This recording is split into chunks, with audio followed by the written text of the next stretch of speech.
Doctor, I don't know about you, but what you know about me. I don't know about you, but what you know about me. I think it might be episode 163. It's 163. It's the Going Over podcast. Get that right. The Going Over podcast. It is your, your neighborhood friendly coach, trainer, promoter, and 44-year-old professional wrestler, Zack Primetime Reeb. And I'm joined, as always, with my podcast partner. And when you go through life and you learn some things and you change some things, my best buddy, my podcast partner, the 7-foot wrecking ball, Paul Isadora. What's up, Big Paul? Well, not much, man. It is yet another Wednesday while we're throwing the podcast together. When we're posting the way back Wednesdays of the original couple podcast, as we're continue to post those up. See if we can get some people to subscribe and watch some of those videos, and go on from there. But yeah, having a good day, man. Got home from work. Kids are swimming in the pool. It's just the good stuff, man. It's the good life. Say it's the good life. Come all, and enter this magical, mystical journey as we head through the pro wrestling world and the realms of independent, informative, professional wrestling. And what's on the menu today as Paul puts a little bit of chicken breast, grilled chicken beezy down his throat. What is on the menu today? What are you motherfuckers out there hungry for? Huh? What do you think they hungry for, Paul? Oh, I don't know if they're hungry for anything. I just see there's a lot of questions out there. Who's your Mount Rushmore? Who's your favorite promoter to work for? Who's got the best gear? A lot of stuff out there. Questions being asked, and a lot of people answering, and it has become very, very clear to me that a lot of people that are answering some of these questions have not seen all the products that are out there, and they're I don't know, and you see it all the time. You go to your homeschool federation, right? You go to the place that's close to the house, and you watch the wrestling there. You don't get outside of that too much. You don't really get a feel of what all is out there. So what you see is your favorite stuff, right? The guy that's on your local show is the best promoter. The guy, one of the guys on the local show has got the best gear, and the guys on your local show are in your mind the Mount Rushmore of pro wrestling in Northern California. So it is becoming painfully obvious that it is very what is it called? Fair weather, right? A fair weather fan, right? I go to this promotion that's close to my house, and that's my favorite. I don't know anything about anybody else, so it's very difficult to get a really good read of truly who fits in all these categories. But it's painfully obvious that the people that are responding are not getting out there to everything and getting a good taste of everything that's out there. Well, looking at the difference in the color right here on the screens, I'm still an Android user.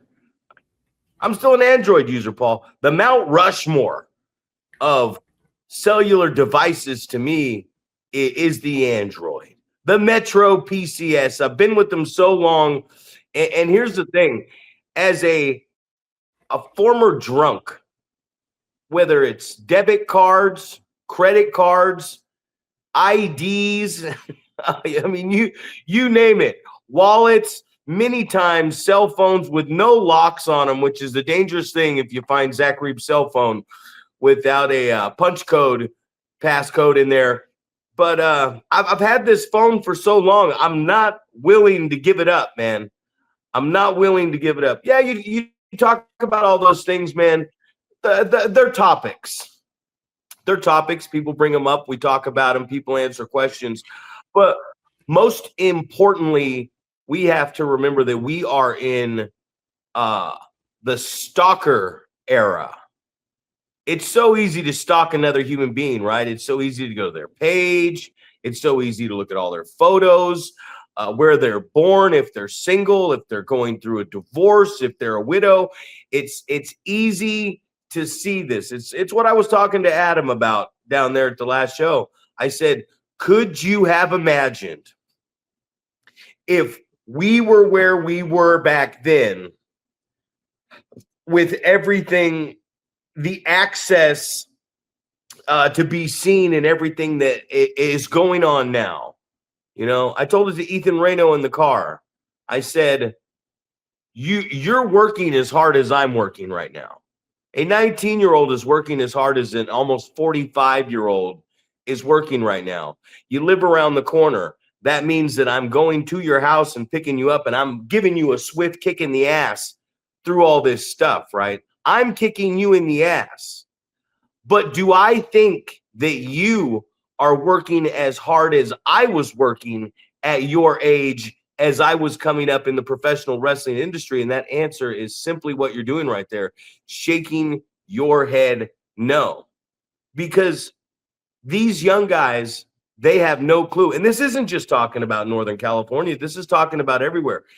Until you reach our age, until you have gone through the business. I mean, shit, Ugly's over 50 years of age. I just saw him talking today about they're going to put that on his back, and, you know, he's got to take a Valium because he's claustrophobic in the MRI machine, and hopefully there's a 50% chance it's working. If it doesn't, he's going to have back surgery. And this is somebody who it's what we know is professional wrestling. It's what we know. I mean, what happens when it's all over and we can't do this anymore? The ride has come to an end. Are we prepared for the next step in professional wrestling? And it's something that I talked to you about the other day, because we always talk about the amount of shows going on. And I question the amount of shows going on, just like why we no longer do the Limelight show at the building over there in Marysville, you know, my hometown across from the high school. And it's like, man, I can't walk into a building that has the chairs and the capacity when you walk in to seat 300 to 500 fans comfortably, and know that we're only getting 75 to 100 fans, and that number has continued to spike down. And if I can't pay the boys, if I can walk into a venue that big and I can't pay the boys, especially in my hometown, I'm not making any money. I have to move on from that venture, because it's not about doing a wrestling show. And we talk about it over and over and over again. And there's a lot of shows. How many of them shows are generating a profitable revenue to the point that guys get paid, and the point that this company has a chance to grow, man? Company has an actual chance to grow profitable revenue. And there's not a lot of companies out there that can say that. And that's okay. That's okay if that's what's going on. But me personally, I had to take that chance. I had to say, I'm done here. I'm pulling out my 401k. You think you're funny? Well, go take a chance on yourself and see if you can tell some jokes and pay your bills, because it's a risk. You don't know. You will never know how funny you are. You will never know if professional wrestling or this company that you created or anything. And I'm not saying you're going to make millions of dollars. I'm saying, can you get by? Can you pay your bills, whether it's tough or it's not? Because life's been tough for me, trust me. But can you live off of something that you created. And that's something everybody have to ask themselves when we talk about live reps and everything else. So I feel like there's a lot going on. I really do. But just from the mindset of somebody who took that risk, and talking to a lot of the wrestlers that don't get paid anything, there is no financial gain in most of these events that are going on. So that is the point where we have to stop and ask ourselves and say, hey, are we doing this to get live reps to get better? Or are we doing this just to put on a show, to say that we put on a show? Well, I think it's very obvious that in most cases, and I use the phrase playing wrestler all the time, because in a lot of cases that's what it is. It's like you think about when we were, like you said, when we first started, all of the things that were the highest priorities for us were, becoming a really great worker, right? Learning from people who were better than you, getting an opportunity to wrestle people that were better than you, that could teach you how to do the pro wrestling the right way, and really make an impact and tell a good story, and do all the things that we preach about, right? We were on the hunt for that. We were on the hunt for who can be in the best shape, right? Because the goal for us was not just to be a pro wrestler and wrestle on the weekends in our hometown. The goal for us was to make a living at pro wrestling, and in most cases that meant going to WWE or somewhere where you would sign a contract where that would be your income, that would be your sole source of income, and it's obviously not like that in these days, and it's obvious, it's evident because of how many shows there are, and in a roundabout way that prevents people from drawing a big crowd, right? Because if you've got 3 shows in a small radius of each other, you're trying to pull from the same population, and then it's difficult for everybody to draw if everyone's trying to get this, gain the same fans. So because of that, it's difficult for people to, make a profit at pro wrestling, running a show. You had mentioned the other day, a lot of people, you have your real job to fall back on to pay the bills, right? If it's you're not paying the bills off of wrestling, you're paying the bills off of your shoot job, and you're hoping to break even or not lose too much money when you're putting on a wrestling show, right? And I think that's it's just a bad way to look at things, right? It's called the wrestling business because you're trying to run it as a business. You're trying to make it profitable. You're trying to get to the point where you can live off of promoting wrestling, right? And when you get to the the Gabe Ramirez style where you're drawing thousands of fans on a regular basis, then maybe you are at that point where you're living off of promoting pro wrestling. But it has got to be certainly difficult when there's a bunch of shows running in the same town on the same day, especially around the same time, where you're trying to draw from the same fans. And like I mentioned earlier, you definitely have those fans that are very loyal to one promotion. So it's like, even though another show is running in the same town, they're like, well, that's not my promotion that I go to, because I go to this promotion. So if you get all those fans coming together once a weekend in one town, you'd probably have a better chance of drawing a bigger crowd, and that benefits everyone, but not the way that everyone wants to be benefited. Everyone wants to be benefited by being able to play wrestler for 3 shows a weekend at a bunch of smaller promotions, and are they getting better as a result, or are they wrestling people that are on their same level where you're just going through the motions? I mean, we were just at we saw 2 shows last weekend that we had plenty of critiques about. It's like, we're playing wrestler, and are we getting better? Are we taking critiques? Are we using those critiques to try to improve the product? And in most cases, I think the answer is no. And obviously we pointed out the few cases where you have people that are listening and paying attention and trying to apply new knowledge in order to get themselves better. And probably those are the guys that are more focused on making a living off of pro wrestling. Well, there's not enough. And what I mean by that is, even if someone's out there applying, even if somebody is out there learning and trying to get better, there's not enough of them. Right. So we talk about these shows. One thing I heard Ugly say that he doesn't wrestle locally much, and he doesn't wrestle on his own show much, because that's for the younger talent. And I get that. I get what he's saying, but if we're wrestling, if these younger guys, there's not leaders. You know what I mean? There's not leaders. These guys are going out there and they're stringing a match together. They're choreographing a match. But the problem with the choreography, you want me to get up and do a little dance again?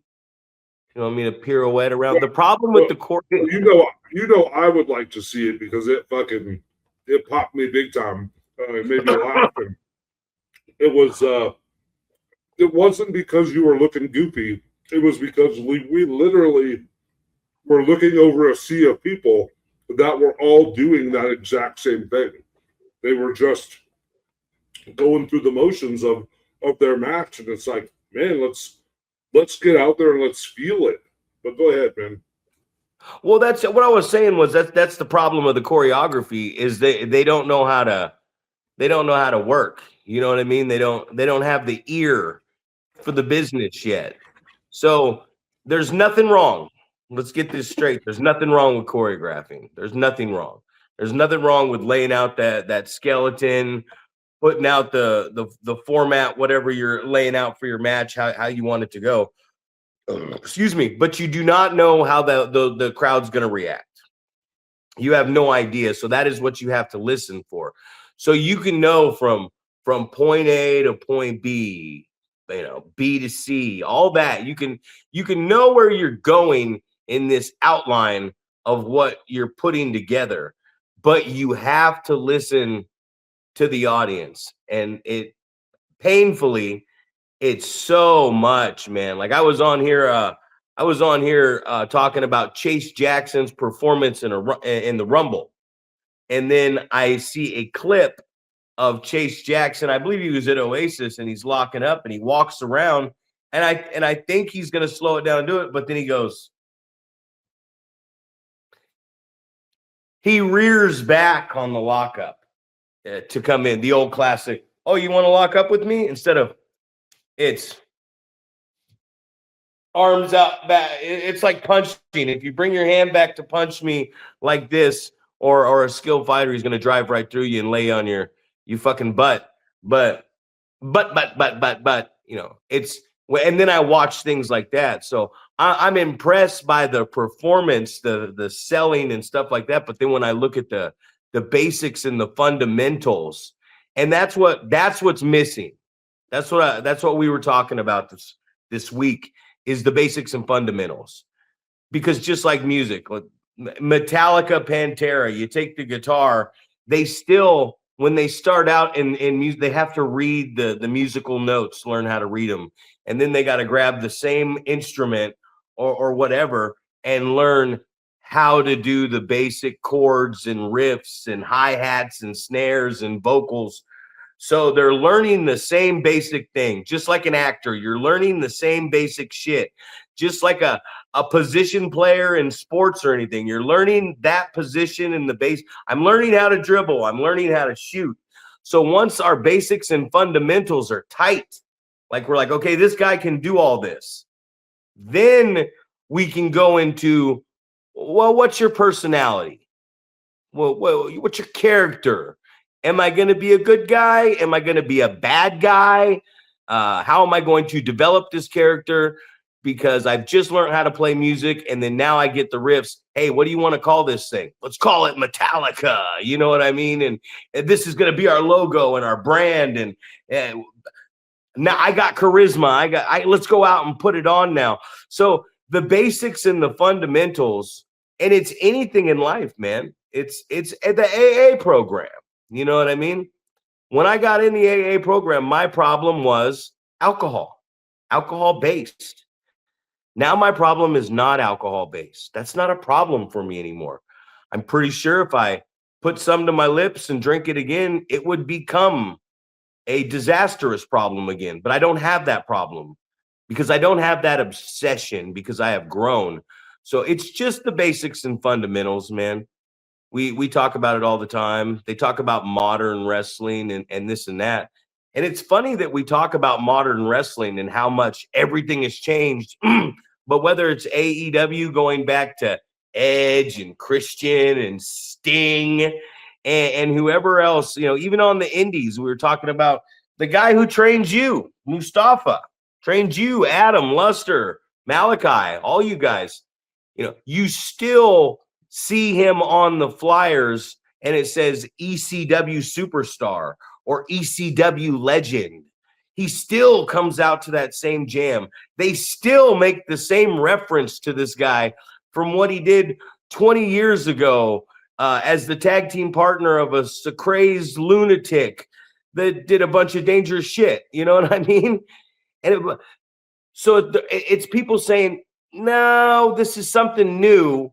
But then they're going, but we're going to keep playing off of something that's we're going to keep playing from the greatest hits, but we're going to tell you the oldies are out of date. So it's the basics and fundamentals, man. We got to tighten this up. We got to get these guys in there, and we got to tell them the why and the how this shit's going on. This is why I grabbed this headlock. And this is how I'm trying to get out of this. And this is why I'm turning it to a clinch, because you're getting out of the hold that I have you in. Because if you're not getting out of the hold, this is good enough. Why is the leverage going this way? I saw someone the other day close their fist and throw the arm over to show a body slam. And I was like, well, you're just afraid you're going to grab the guy's nuts or put your fingers up in his asshole. Because the body slam is meant when that arm goes over chest to chest, I'm coming underneath and I'm grabbing the waistband or the belt loop area and I'm rotating you this way to bring you down. I'm grabbing in this area to hold you up, to slam you. That's what, if I can't reach up under you to get up in there to get what I need, to get that hand grip and squeeze my hand, I probably shouldn't be body slamming you. You know what I mean? Unless it's a complete work, like when you body slammed Andre the Giant, because that's the illusion. I shouldn't body slam you. I shouldn't body slam you, Paul. Of course, yeah. But if I was 265 pounds at my height, and we were telling that story that nobody could body slam the Giant, and I was that guy, then yeah, I'm going to body slam. But I'm not going to body slam you the right way. I'm going to need a lot of assistance from the post from you. I'm not going to be able to get up in there like I need to because I don't have the fucking wingspan to reach your length, man. That's right. Well, and I was always taught, like, you are going to reach your hand up as far as you can. If I could put my hand on the middle of someone's back, I'm going to get it. I'm going to get up there as far as I can, because it's going to give me more leverage. It's going to give me more balance. It's going to make that move more stable and more safe. I'm going to have way more control. All of those things. It's like, if I'm trying to lift you up with my wrist, it's not going to work as good as if I get you in the crook of my elbow and I can use my shoulder and my bicep and everything to lift you up. All these, you're talking about, worrying about hitting someone in the nuts or putting your finger in someone's ass or whatever. It's like those things are going to happen, right? So I think that should be the furthest thing from your mind is, oh, I don't want to accidentally touch them somewhere where I'm not supposed to. Like, it's a physical sport. You're going to put your hands on people, all over the place. And it's not on purpose. It's not, it's not a sexual thing, or it's not, it's not meant for that. This is supposed to be, we're keeping each other safe. We're doing what we need to do to protect each other, and do things the right way. So when you see stuff like that, you have to question it, right? You're just like, especially when it's a big dude lifting up a small girl or whatever. It's like, show me how I'm going to do this using leverage to lift someone up who's my same size, safely, right? How am I going to do this properly? So you definitely want to see those type of things. But I mean, so many times you've said, if you see a video online about something that you're doing in your school or whatever, it's like you have no idea what you're teaching these people to do, what the context is, right? Just because you see somebody running a drill doesn't mean that you know why they're doing it, the purpose behind it. And I think it's so important that, you talk about, the why and the how, right? I feel like that's my strong suit when it comes to, training, wrestling, basketball, whatever, is I'm very much like, this isn't just a repetitious drill. This is the reason that we're doing this, right? I'm tackling you because of this. You're talking about grabbing a headlock, and getting out of it, and this, you're going to grab the clinch, or the reason that you grab a 2-on-1, or the different things that you do, and why they make sense, why you're doing them, what the purpose is, why it tells a story. It's not just, I'm doing this just to do it because it's the drill we're doing. We're doing this drill because it's going to fit into a match somewhere, and this is where it's going to fit, and this is why it's going to fit. And giving people the explanation of that, I think is sometimes just overlooked, right? A lot of times it's like, oh, well, we got a big class. We're just going to go through this drill and everyone's going to get to do it. And then it becomes, a carbon copy of each other. There's no individuality in these things. There's no different facials, different selling. There's things like that. And then that's when you start getting where you go, oh, these guys all came out of this same school because they all throw a punch the same way, or they all do this the same way, whatever it is. Because that's what it gets. You get that assembly line type of thing where you got to do it exactly this way, and everyone is just looking like robots, versus getting a little bit of your personality, character, things like that into what we're doing. Well, they call it a waistband for a reason. A lot goes on through the waistband. Like a lot of times people think the gorilla press is holding inside the thigh, or sometimes you got to grab the dick. And it's like, no, if you take your thumb, just like if you were to punch up a suplex, if you reach down and take your thumb, you put this hand under the neck and you take your thumb and dig it in the waistband and get right there and punch a fist. That's the gorilla press. You're not grabbing his dick. You're grabbing your thumb into the belt loop, the waistband area, and even if you're just taking the spandex, and then you're coming here, and once you got him up in the air, you can open your hand if you want. Once you have them up where you need to protect the collarbone and rotator cuff area, you know what I'm saying? But to go back to what you're saying with drills, it's a blow up. It's a run them through drill. It's get everybody going. Do this, do that. Get real repetitious with it. And there's so much repetitious stuff you can do. My job, I was trained by Anthony Antonucci.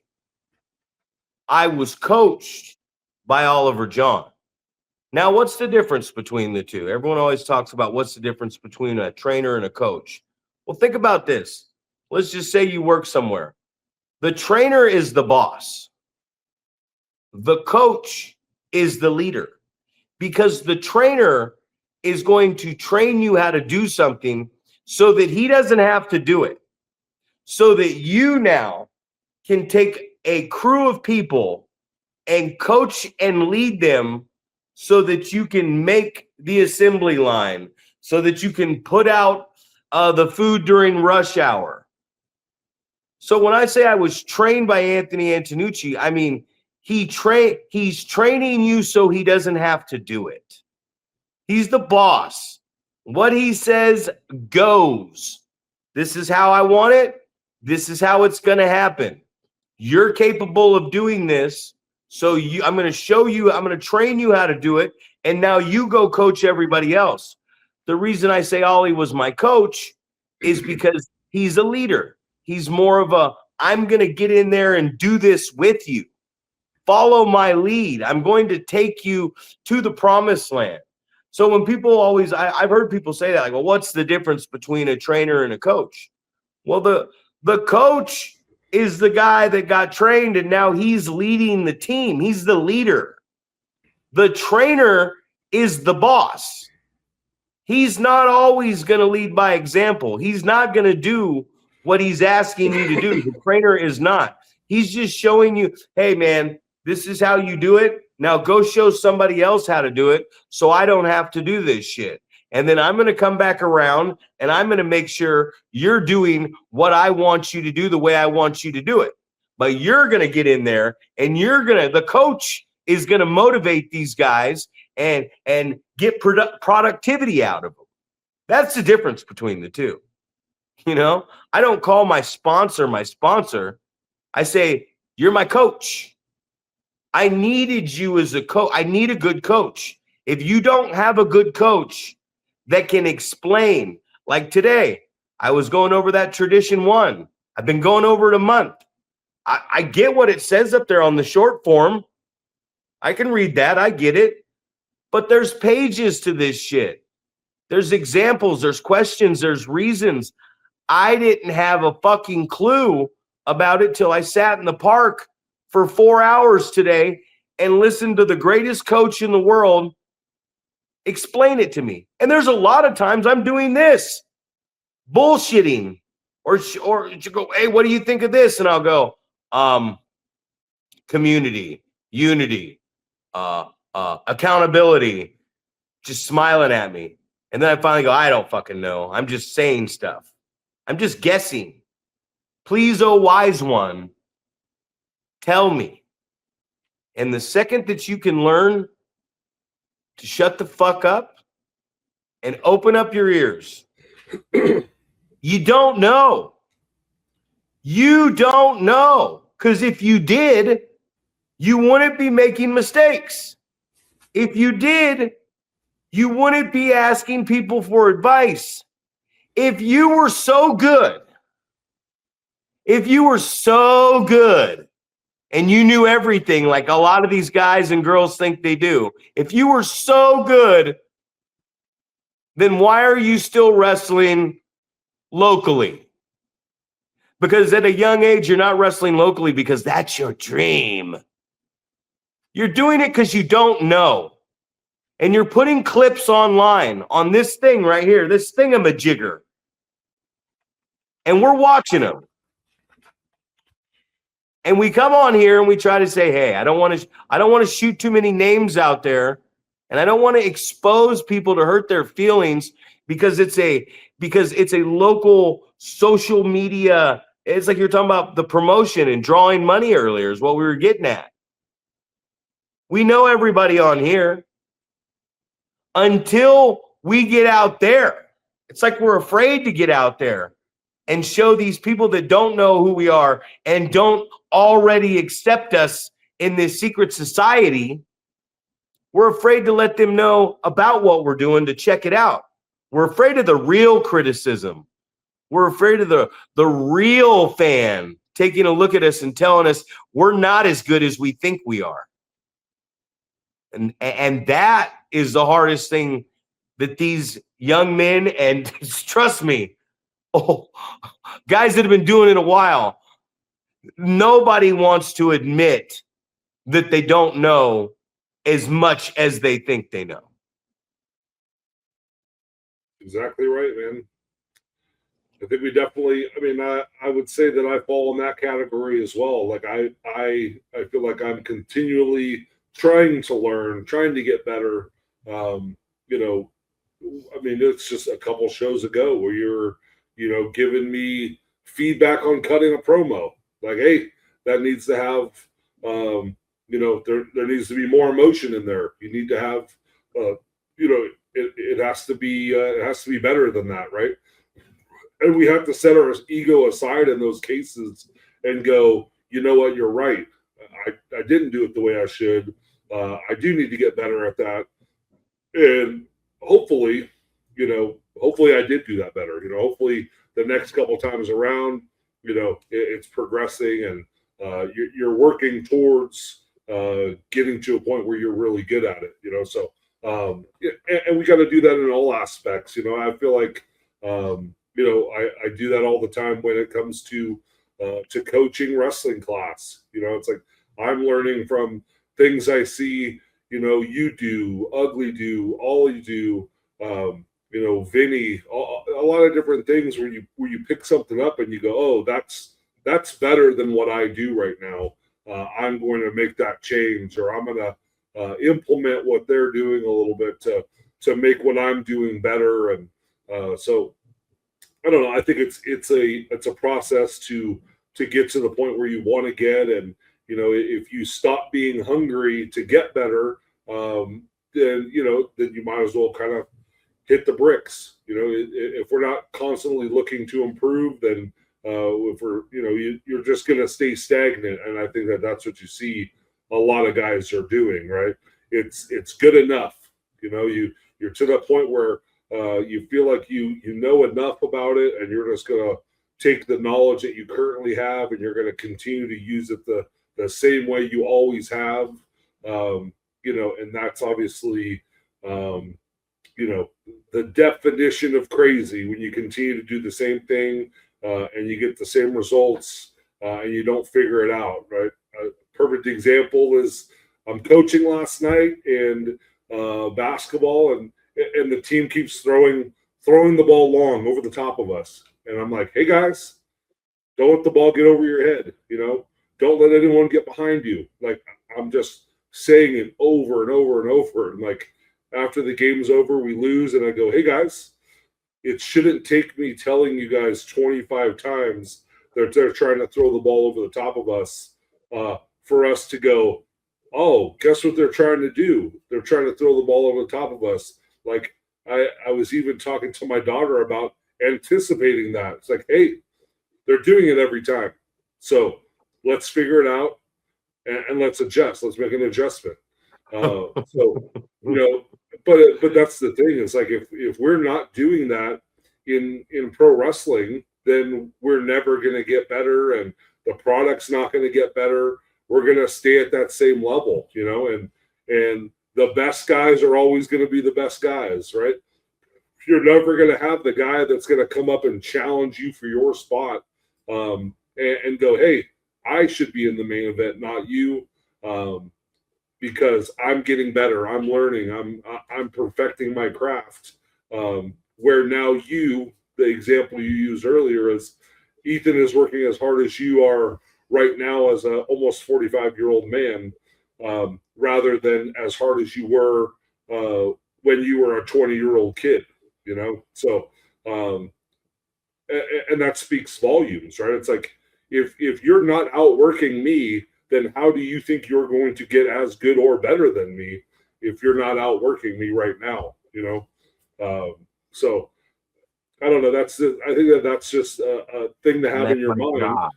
Well, I know it's your job, but it's something that I think more people need to understand. It's like, if you're not outworking everyone, then how do you think you're going to improve? How are you going to get a higher spot on the card? How are you going to get someone to call you and fly you to where their promotion is because they saw something that was impressive that you're doing? You talk so much about Sergio sending you a 5-minute match of things that you want to see. Can you sell? Can you work? What are your facial expressions look like? Are you telling a good story? Somebody wants that on their show. They want to have that guy that understands the pro wrestling business, right? That it's not about the moves, it's about the stories. So, if you're not willing to outwork everyone on the card, then you're not going to get those opportunities where someone goes, hey, I saw your work. I like what you're doing. I think you can help my roster. You can help my card, or you can make my show better, and seek you out to give you a job. So, that's what we need to do. And if we're not willing to do that, then, we need to be okay with just being stagnant and being caught in the spot that we're in. Everybody wants to be seen, and everybody wants this opportunity. Everybody thinks that if they just go a bunch of places, that I'm going to get seen, and that's all I need. And no, that is not all you need. A lot of times people are going to take you because they're like, hey, this guy showed up and helped set up the ring. This guy has a great attitude. This guy is actually willing to learn. Not that, because they're not at that level yet. And there's not enough promotions that it matters. You know what I mean? You're not wrestling for enough places that it matters. So hone your craft, man. Hone your fucking craft. You were talking about the spot. Well, it's going to be a lot harder for a modern wrestler in the whole scheme of things to take my spot, because I can go out there and talk on the microphone. I know how to listen to the audience. I know how to play the crowd. I know how to do what I'm supposed to do, because there are fans out there paying money. They just want me to engage with them, and they want me to be a character on the show. Sergio's the perfect example of this. He literally stole the show at your show, because if you think about what he did, getting in the ring with Adam so Adam can roll around for a minute to build a bigger angle to a bigger show. Sergio, successful, right? Did his job. Adam was comfortable getting in there with him and working with him. He didn't hurt Adam. Great job, man. Great job on that. Got the angle over, got the next match. Here we go. Now he's going to come out, and he could have rolled in the ring. But what's he going to do if the veteran rolls in the ring? At that point, when all those guys were in there, a bunch of green guys are just going to start attacking him. So what's he do? He goes around and sits in the stands and talks shit to people, gets heat, waiting for the guy that he sees in the locker room that he wants to get over, which happened to be Jalen. And then Jalen came out and completely forgot that he was supposed to go over there and grab him. But then he remembered. And you know what? Sergio didn't say, oh, you forgot to grab me right away, so now I'm just going to come in the ring and your shit's done. No, he stayed out there. He was patient. And then he got everybody over, and the guy who won the damn thing got over because he eliminated him. That's getting the job done. That person is always going to exceed, no matter how old they are. They're always going, because the modern wrestler mentality is, I'm going to go out there and have the best match on the card.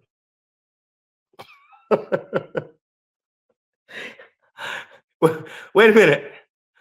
You're coming to my show, and you're telling me I'm coming to steal the show tonight?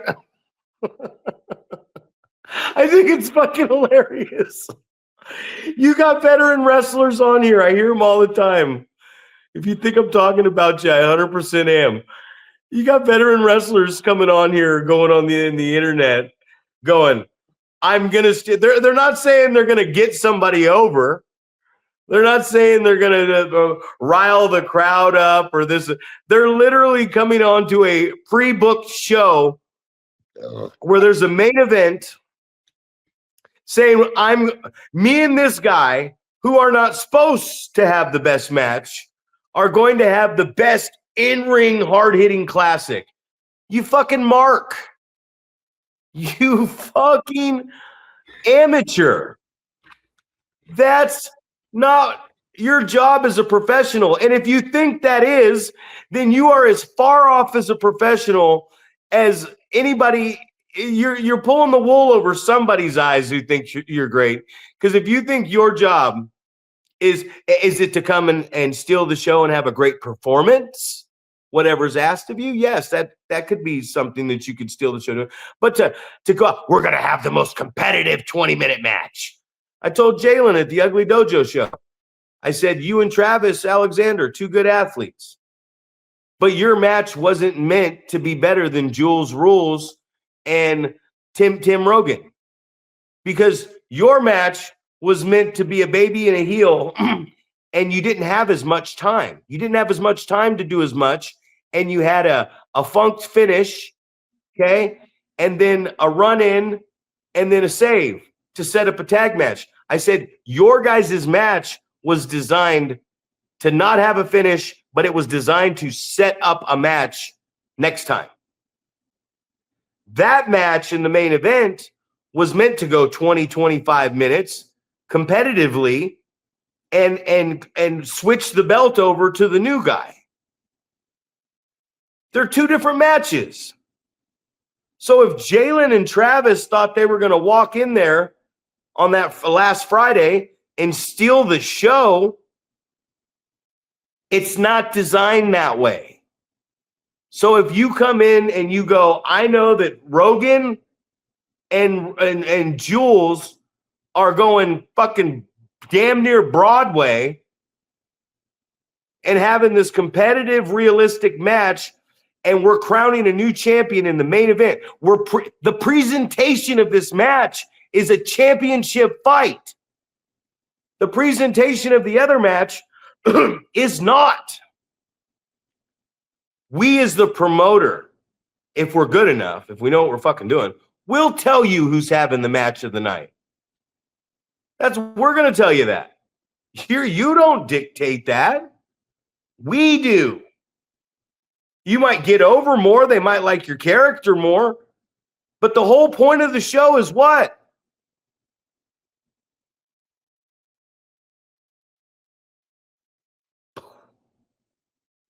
That's it, man. Take them on the roller coaster. Right. Take them on the roller coaster ride. Play with their emotions.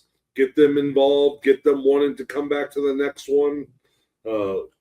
All of those things. And I think we have so many people that are they're too concerned with, I'm gonna have the match of the night, or I'm gonna steal the show or whatever, instead of I'm going to help build to the main event.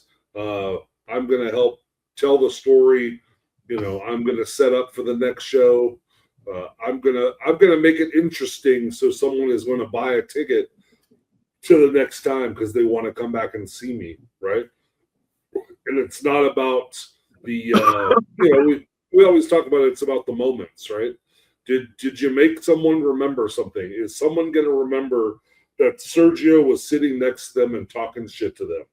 Is someone going to remember that Jalen came out and grabbed him and forced him to get into the ring against his will? Yes, they're going to remember that. Are they going to remember that Don Stockton eliminated Sergio, the guy that they hated the most, and that was the excitement of the night? Yes, they are.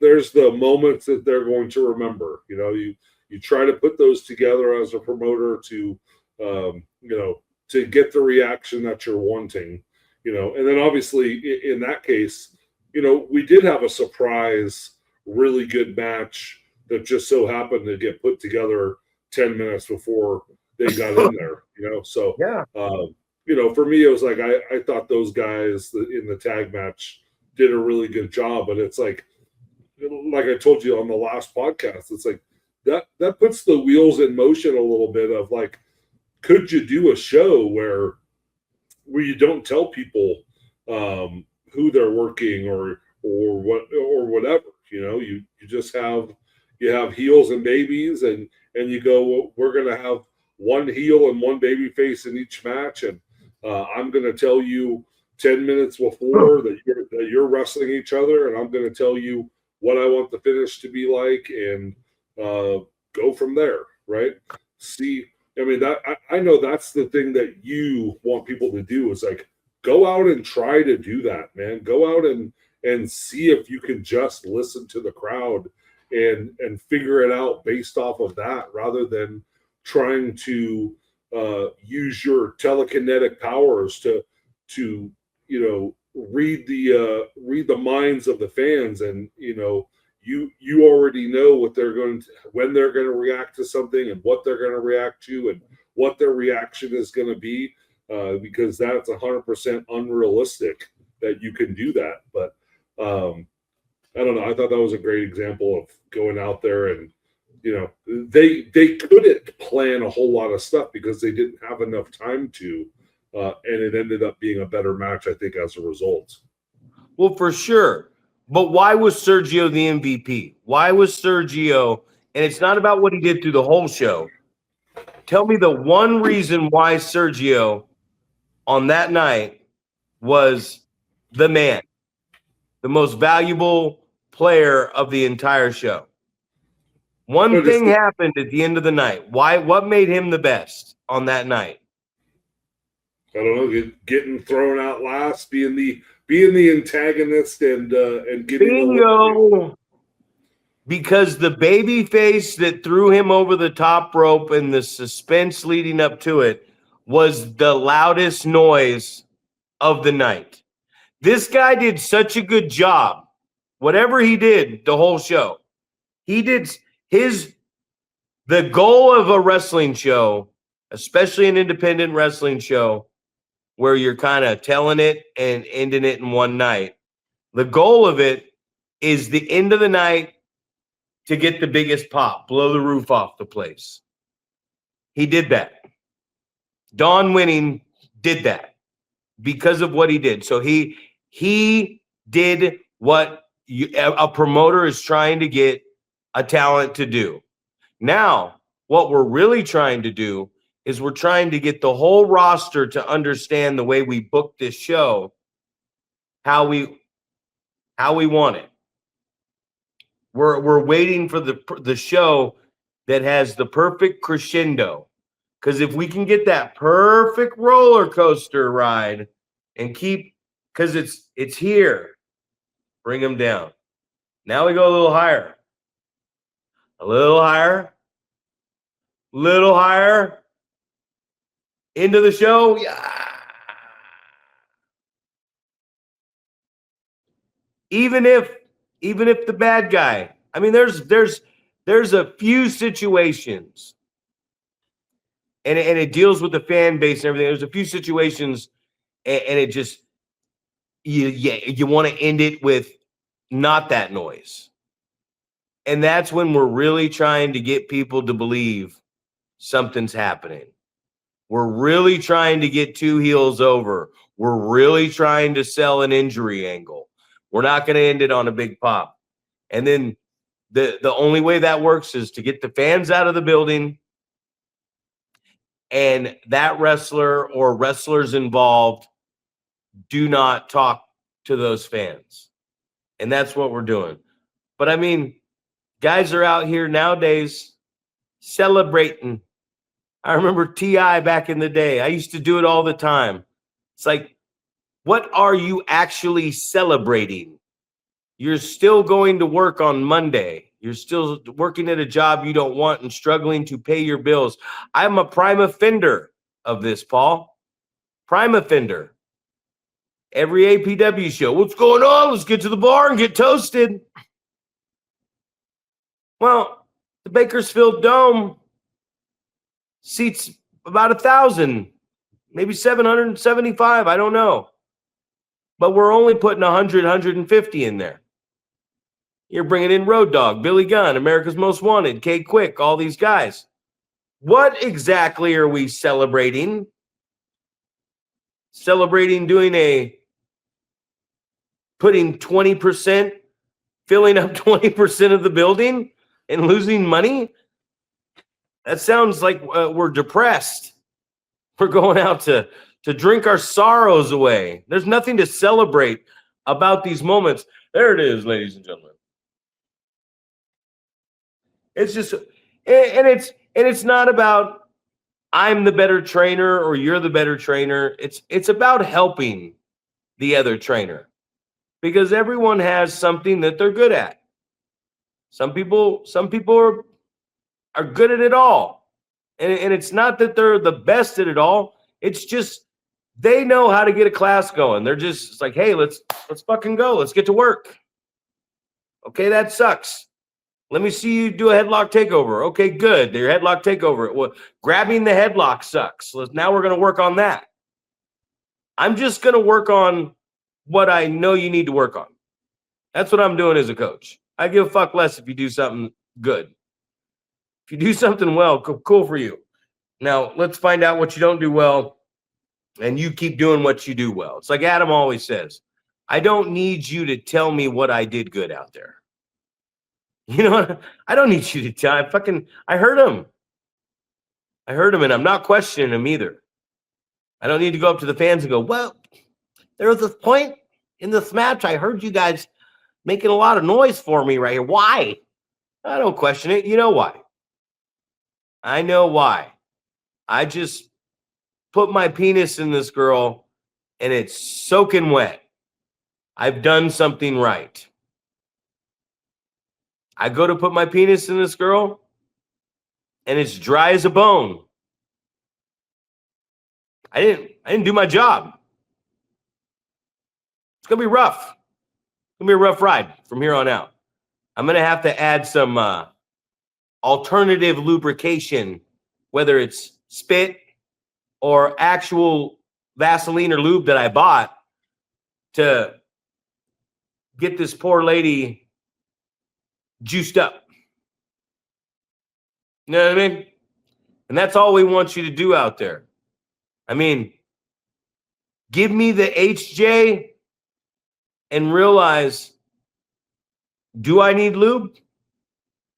And if you don't have lube, spit on that damn thing. And if your mouth is dry, don't worry.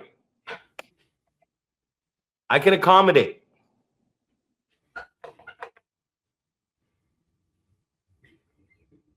No, I did not freeze up here. Let's get the fans jazzed up. Let's get them ready for the action. Get them excited. Yeah. So I mean, obviously that's what we're looking to accomplish. We're trying to accomplish getting the fans excited for what's going on and into it, and wanting to see more. Buy a ticket to the next event. Because like we always say, you've already got them in the building for this one.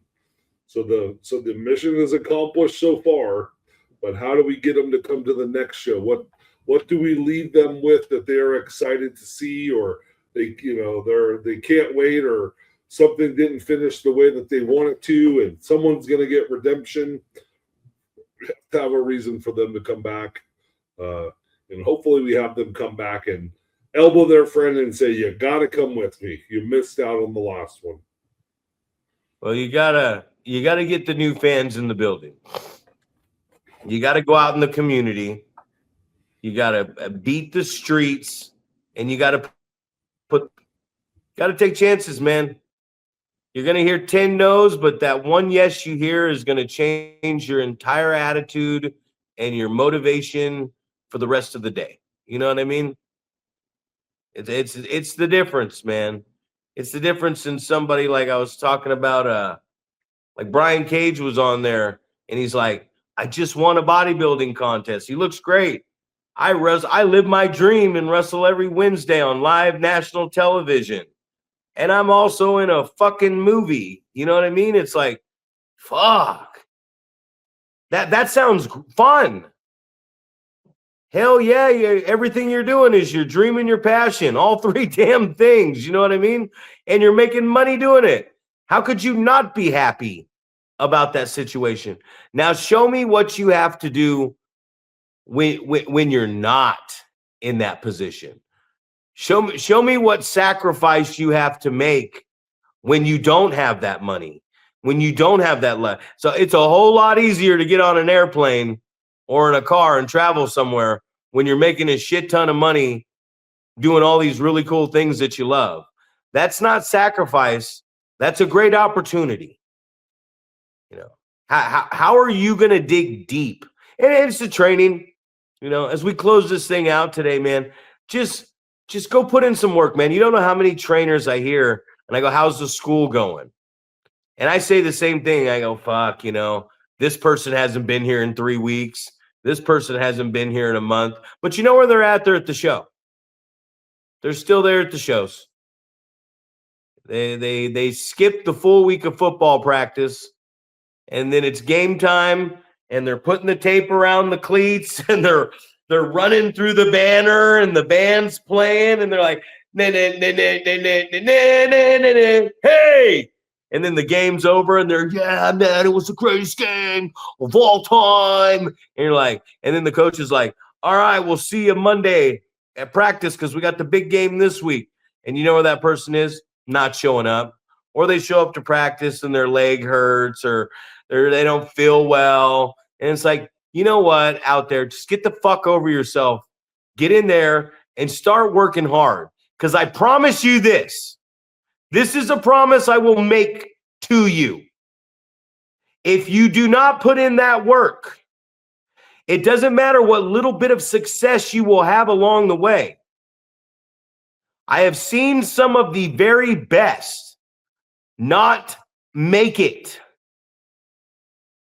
Carl Fredericks was in the WWE for 4 or 5 years. He's a student of Adam and Luster.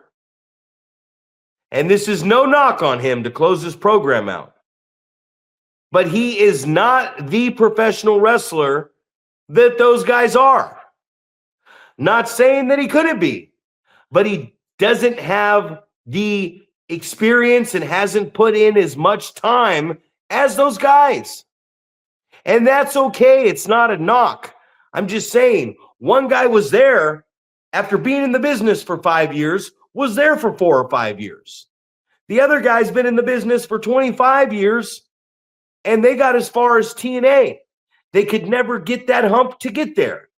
If that situation was now, and they were at that age and position, they might be the damn greatest tag team, or Adam might be the fucking champion of the company. But that's what I'm saying, is I've seen guys that work very, very hard at their craft all the way around and are very good at this, not get there. And I've seen guys that are not anywhere near the level of a professional wrestler as that person, even if they were trained by them, go there for that amount of time and then leave or get released. This is not a guaranteed thing, man. So you have to put in the hardest work you can. And if you think that me sitting here and Paul, you sitting here and us saying the things that we've said like at 163 episodes, 163 podcasts, if you think what we're saying right now is we're assholes or that we don't know what we're talking about or this is tough, I cannot wait for you to get to that next level with that next person. I cannot wait for you to meet Bubba Dudley or fucking Prince Albert or whoever the fuck is the hardcore Holly. You know what I mean? Like, I can't wait for you to get there and actually have to deal with some real criticism from somebody. I would love, and I wish I could, I would love to take some of these matches on the indies and just, could I please get Jim Cornette to watch it and really give me just 3 minutes, Jim. I want 3 minutes on each one. If I could pay Jim Cornette, or if I knew Jim well enough to go, Jim, watch this one right here, and just and give me a 1 minute. Just turn the recording device on and tell me so I can send this to this person. Give me 1 minute. I would love to hear what Jim has to say about some of this stuff. I think that's enough for us today. We gave almost an hour and a half last time, hour and 5 minutes today. That should be plenty for people to control us about, for sure. It's crazy because we like looked down and I looked up and as we were talking, it was 28 minutes leading into 29. I'm like, dude, we're almost halfway done with this fucking program. So, to everybody out there, keep working hard, man. Don't like I said, this is no knock. This is just we're trying to get you better, trying to see it from a different light. Promoters, let's go out there with the intention to make some fucking money. Let's go out there with the intention to pay the boys, and not just pay the boys the average pay rate that we're paying them. Let's try to get those gates up so that we can make some more money ourselves, grow our promotions, and let these guys go home and pay a PG&E bill. Because hey, who the fuck am I, right? Electricity should be free. Who the fuck tells us that it costs money to run electricity? The government, right?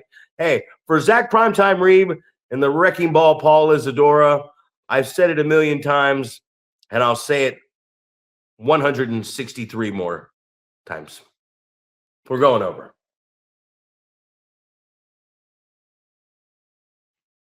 Menu one right